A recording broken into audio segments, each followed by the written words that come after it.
Okay, good morning. Welcome to day 9 of Green Tara. I cannot believe we're on day 29 of the 21 emanations. Thank you for being here. I love you. My name is Cynthia Portlock, and I'm a certified Sophia Circle leader that is leading these 21 days of emanations as we cut down to winter solstice. But whenever you find this is absolutely perfect, and you could take this journey at your own pace. It's going to remain live on my YouTube channel indefinitely. And so, thank you. Today with Green Tara, we're going to be going directly into our root chakra on page 134 of the Sophia Code. So go ahead and pull out your copy and read out loud aside me, where Green Tara tells us the seed syllable tare declares that you are a laying down your attachments to suffering in exchange for non-circumstantial happiness and reconciliation with your divinity. And she tells us that you are a sovereign being with free will to choose any belief system according to your desire. However, the root of all suffering arises from the belief that divinity is imperfect and has failed you. Yeah, that one hurts. You can visualize this root belief system planted in the words, divinity is fundamentally flawed. From this root belief system springs forth branches of viral belief systems that construct entire worlds of suffering for you to explore in your mind of an illusion that life is unsafe. So she's just letting us know where there is a limiting belief that's coming up to be cleared, and that her mantra that we've been repeating is helping us to release this attachment to suffering that comes from the foundational belief that we're unsafe and the divinity has failed us. Entertaining any viral belief in a flawed nature of divinity and life creates instantaneous suffering in your mind. Suffering is a shocking experience for the innocence of your human heart, and innocence has been the reclamation all along with Green Tara, which you'll learn later with the Sophia dragons too. That is where our golden light body anchors in. I mean, really, with all the ascended masters, it really goes back to the innocence.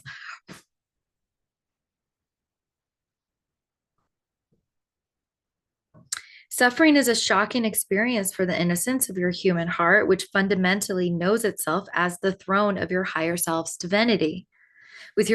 When your free will embraces contradictory belief systems about divinity, your human awareness agonizes over how to negotiate and organize these illusions within the limited constructs of dualic understanding. Left unchecked, the agony that is felt when attempting to resolve unresolvable illusions eventually becomes unbearable to your ego, which then launches 1,000 ships of accusations upon the perfection of divinity. The projections resist and punish divinity as a failure responsibility for that root cause of your suffering.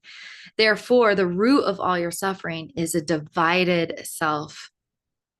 Your limited understanding at war with the truth of your perfect divinity and the perfection of life, revealing that divinity is you. That is just amazingly profound, especially on our journey coming into wholeness. So many of us are right here now, coming into wholeness with our divinity and humanity. I'm going to read that one more time. These projections resist and punish your divinity as a failure responsibility for root cause as the root cause of your suffering. Therefore, the root of all suffering is a divided self.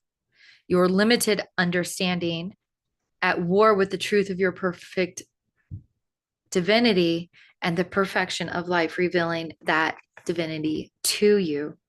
Tare invokes my miraculous intervention to help you let go of controlling your suffering through your ego's demands of limited understanding and to reestablish trust in your higher self, who is always guiding you back to an omniscient knowledge of your divinity.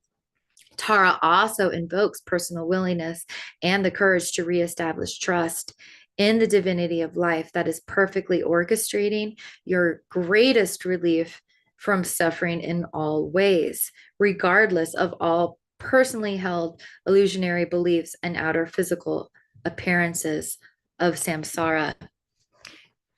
Wow, those were pretty difficult to read. And I even found that it was hard for me to pronounce. And I was like, what's going on here? And the Ascended Masters were like, you haven't called us into the circle of empowerment yet. So I am trying to do this more by myself, where there's a much easier way. So, shall we call in the 8 revealed key codes of the Sophia Dragon tribe to surround our sanctuary space right now? So, just breathing into your body and just here is a priestess symbol right here where you can cup your hand like so and put it down at your energetic womb space and put your arm like so with your sword of discernment out and just above your head, just all the way down through both sides of your body. Very interesting since we're working with the duality right now in our root chakra. And just say, I am here now. I am here now. As we call in White Buffalo Woman in the north, she of 1,000 white clouds and thunder beams. In the northeast, we welcome in Hathor, she of 1,000 voices. In the east, we welcome in Isis, she of 1,000 names. In the southeast, we welcome in Green Tara, she of 1,000 stars. In the south, we're welcoming in Mother Mary, she of 1,000 roses. In the southwest, we're welcoming in Mary Magdalene, she of 1,000 angels. In the west, we're welcoming in Kuan Yin, she of 1,000 waters. And in the northwest, we welcome Keycode 777, the Holy Seraphim Dragons. Calling in our collective I am presence and our higher selves. And we now, and below us, we call in Sophia Gaia. And ground down into the earth, bringing that all the way back up. Grounding us for this perfect expansion happening for us today. We now fill this Sophia sanctuary space with our collective I am presence. The Sophia Christ consciousness that exists in all of our higher selves. And we lift this Sophia circle up to the 7th plane where instantaneous miracles and divine knowing exists. We surrender to the unconditionally loving divine will of Sophia, who seeks to prosper us in all ways. And now going into 2 minutes of meditation.